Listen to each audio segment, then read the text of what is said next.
Water, it would appear, is nature's most renewable resource, raining down on us from the sky to replenish reservoirs above and below ground. But more and more places on our planet face serious shortages. Today on Eco India, we look at efforts to secure supplies that sustain life on Earth. Hello and welcome, I'm Sanuta Raghu. Water is central to just about all our activities, from drinking, cooking and cleaning to manufacturing and, of course, growing food. Here in India, changing agricultural practices and inefficient water use are impacting the fertile Ganga basin, which supplies about half of the country's grains. What can be done to save India's food basket? We met researchers on a quest for answers.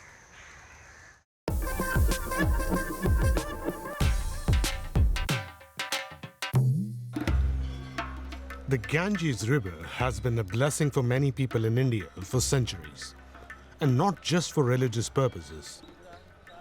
The river supplies water to numerous cities. Today, the Ganges, along with its tributaries, forms the most densely populated river basin in the world.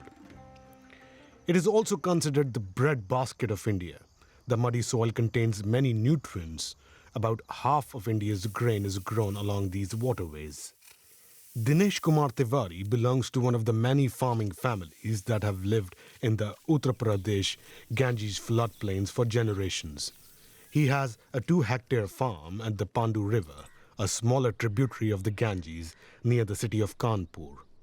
Once he has harvested his wheat, Dinesh won't have grown anything on his farm for the next 3 to 4 months. This soil is so hard. It needs water, but we are unable to give that much water. When we don't water them, the crops dry up and we can't harvest. So when it rains, only then we are able to sow. And we stay dependent on rain. Located downstream, Dinesh's farm is among the last recipients of water from the area's irrigation canals. Previously, it was a primary source of surface water. Today, silting and neglect have left these canals in a state of despair. When you don't get water from the canals, then there are tube wells that people have bought and installed here and there. We use those by paying rupees 150 per hour. That's a lot of money for the farmers, which many can't afford. Due to increasing population and agricultural production, the water table here has dropped noticeably because of over-extraction. Now, water can only be found at 85 feet, compared to 60 feet just 15 years ago. Scientists estimate that by 2050, over 100 million people might face a food crisis because of the drop in the water levels in the Ganges and its tributaries. To better understand and improve water availability in critical river basins, Professor Rajiv Sinha has included the Pandu River Basin with its 21 square kilometer watershed in an observation project.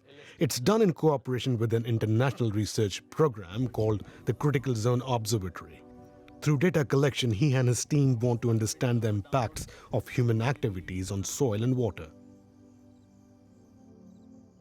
We would like to use the modern technologies which are available at our disposal and then translate them all into some sort of information system, in a very simple language which can be translated and given to the farmers.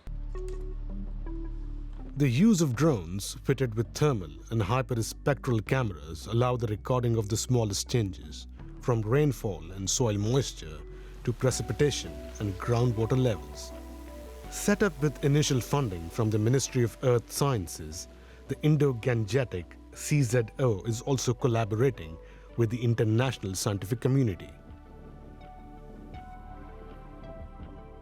My role was to use some of the satellite information to see how we could complement satellite observations with the very dense sensor network in the CZO.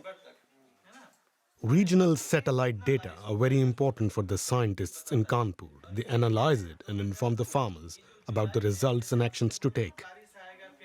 One of the key messages which we are trying to give to the farmers is that you need to decide the irrigation water requirement based on how much stress the soil is at a given time, rather than inundating the area every time and running the pump 24/7. To better manage the precious resource, the farmers need this regular information. The project is in its 7th year now, and Dinesh Tiwari relies on the exchange with the scientists for his farming work. When they tell us about weather predictions, that it is about to rain, for example, we then don't water the crops. That way we know in advance. They also ask us for information, for example, checking with us if there are any farming related issues we are facing at any point. They also conduct soil tests and they take samples from wells. We end up learning from them. The farmers are also taking the scientists' recommendations to heart and trying to clean up the canals. That way the water can flow freely and reach the fields. The project is important for more than just the agricultural sector in the Pandu region. That's because the future of India's breadbasket depends greatly on whether the water is used more sustainably, here and along the entire Ganges River. Groundwater stress like that in the Ganga basin is something that's also troubling regions in Germany. The state of Brandenburg that envelopes Berlin has been hit by 3 consecutive summers of drought. That's now causing unexpected roadblocks for businesses in the state. Where I sit down to put on my fins was all water in 2005. Brandenburg's Lake Strauss lies just outside Berlin. Like most bodies of water here, the lake is fed by groundwater. For some time, the lake's been shrinking, losing around 600,000 cubic metres of water annually, enough to supply 4,000 German families for a year. Though drinking water comes from here, that doesn't explain the huge annual losses. The shallow end of the swimming area has almost gone, so diving instructors struggle to practice with beginners. Because the area behind is too deep for initial training. Stefan Gowitzka fears he won't be able to run his diving school much longer. That's because the water shrinkage also has consequences for advanced divers.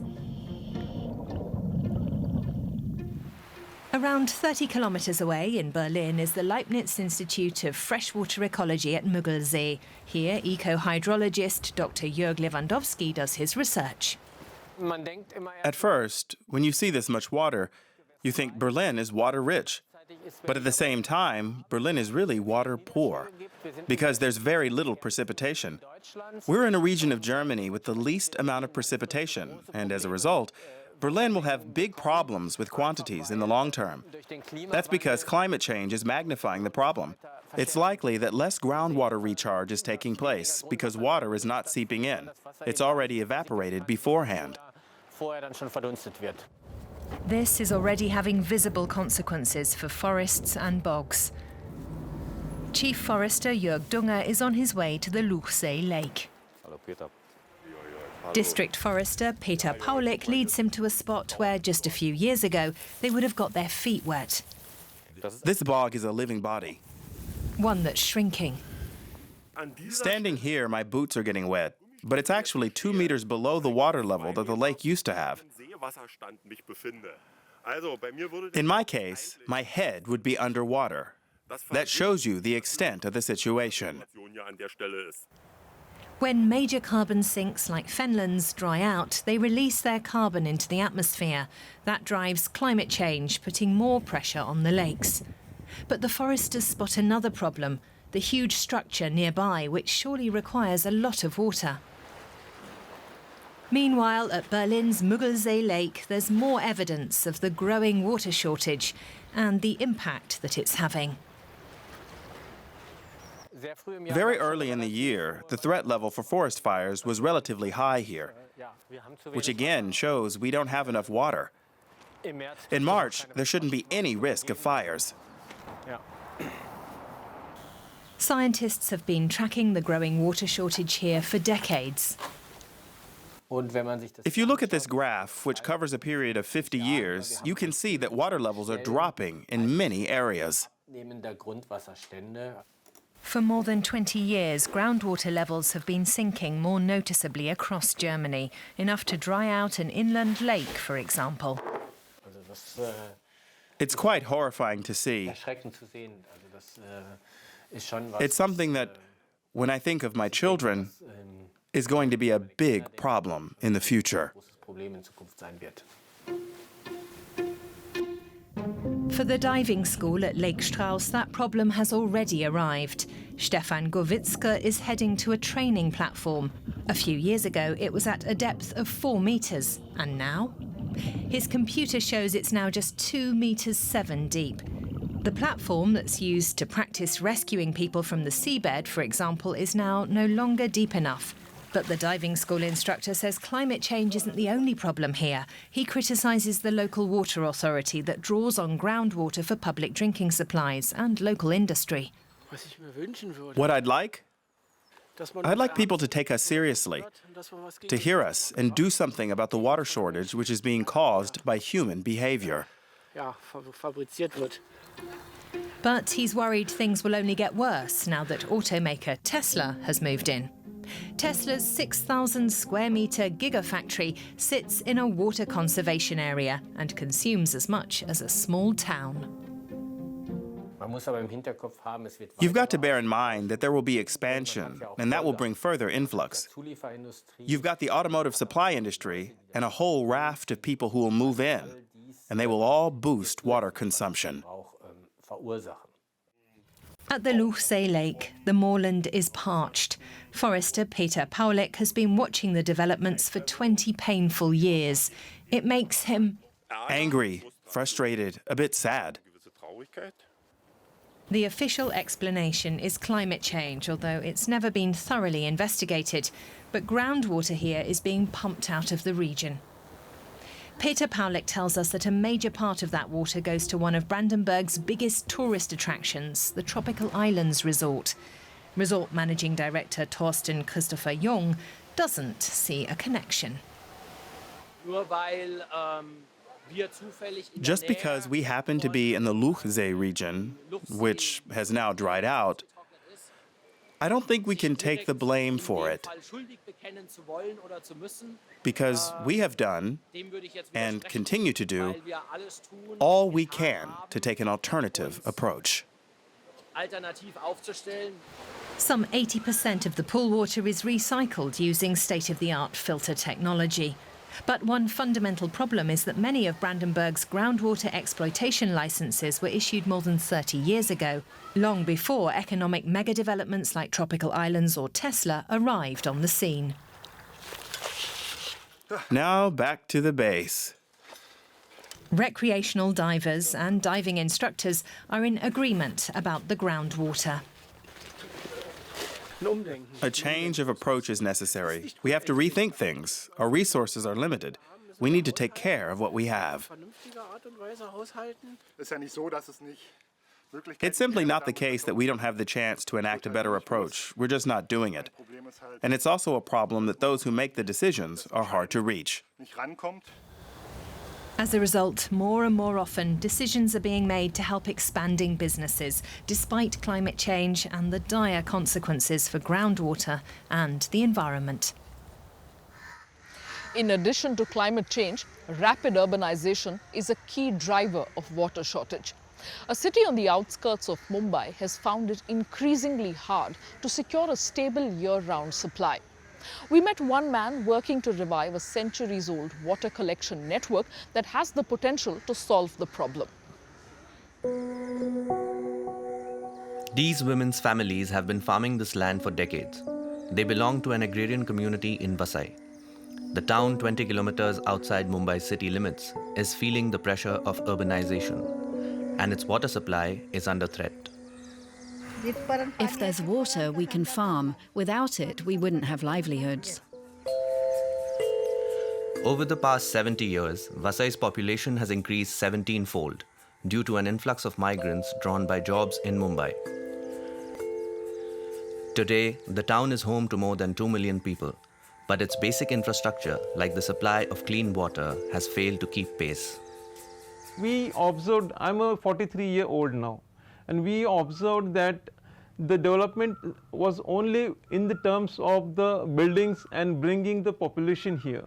Nothing else, absolutely nothing else. There is no other foundation or say the basic requirements like water, the electricity, the roads, the transportation system, the drainage system, nothing. And of course, the main issue is the drinking water. Vasai's mix of urban residential and farming populations rely on the same water supply. Half comes from distant dams. The other half is delivered by tanker operators, community taps and wells that draw on local groundwater, a finite resource that needs regular refilling. Sachin Marti has lived in Vasai all his life. He believes the town holds the key to solving its water problem by tapping into a defunct network of artificial water bodies called baukhals. Vasai receives about 2,000 to 2,200 milliliters of rainfall every year. Since the land itself has a slant from east to west, most of this water naturally runs off into the ocean. In order to conserve this runoff water and to make it available for human use, our ancestors created man-made lakes and baukhals. Baukhals were built all across Vasai 200 years ago, but became increasingly neglected in recent decades.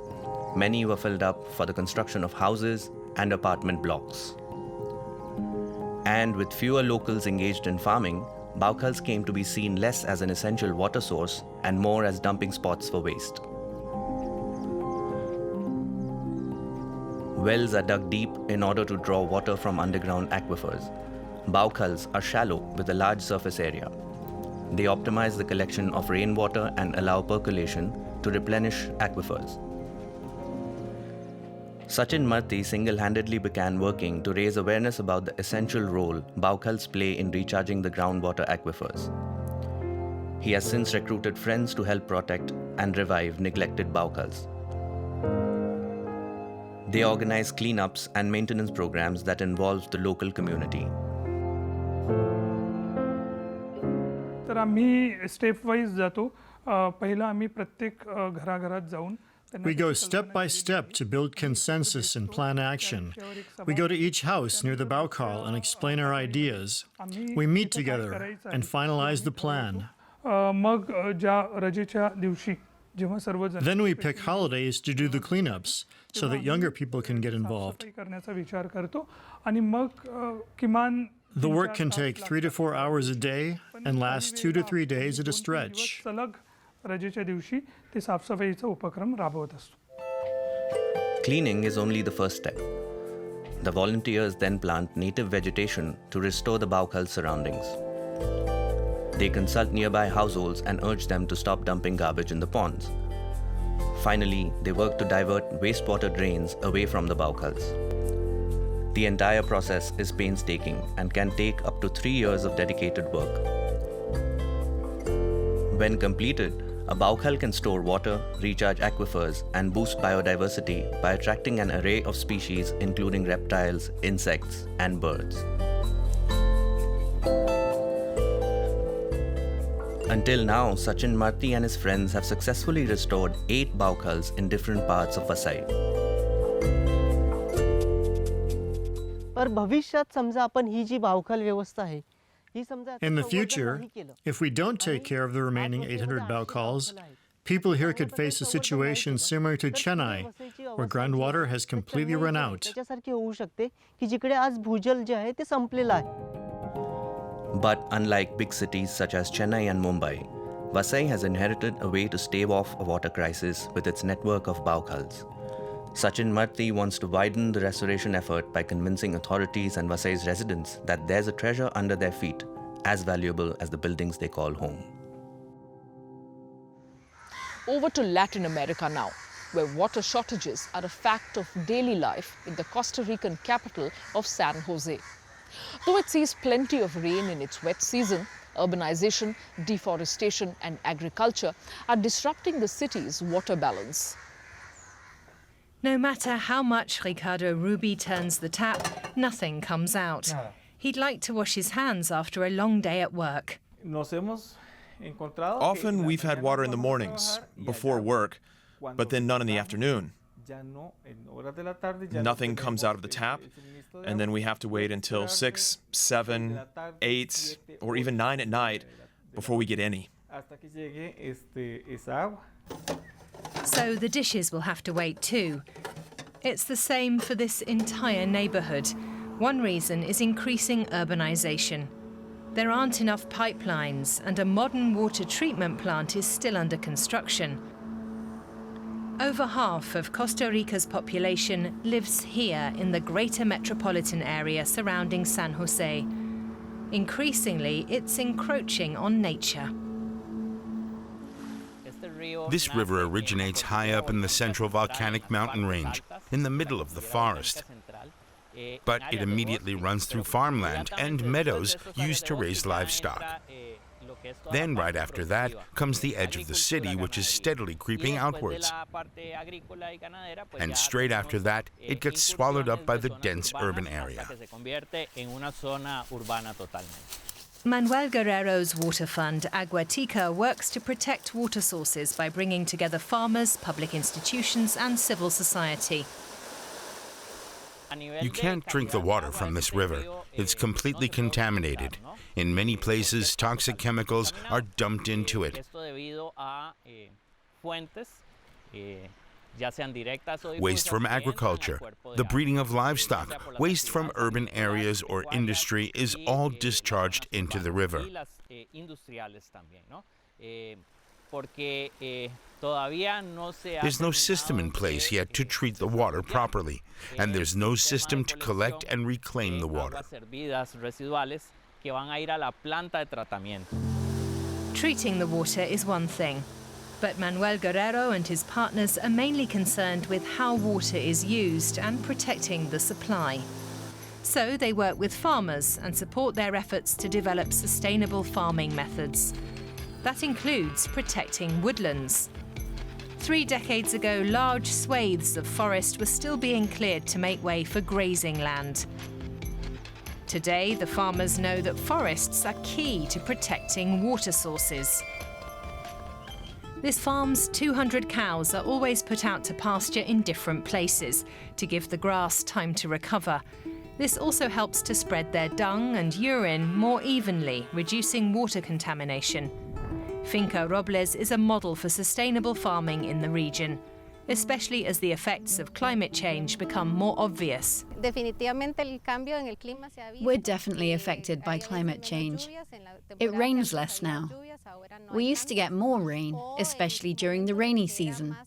And the dry season is now drier still. Over the years, the climate has changed.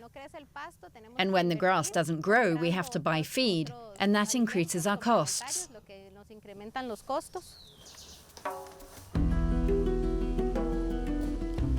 Carla Brayley and her family have committed to keeping 1/3 of their farm covered with woodland.